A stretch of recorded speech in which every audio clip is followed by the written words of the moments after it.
In front of me is Samsung Galaxy S24 and today I would like to show you how you can open apps in pop-up view.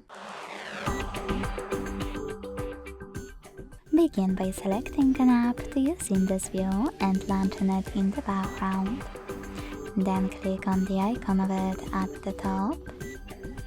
Select Open in pop-up view and operate your app in this data window.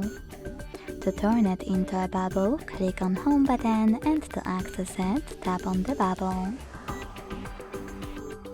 If you want to move your window around, hold this line at the top and drag it. To scale it, hold one of its corners and drag it as well.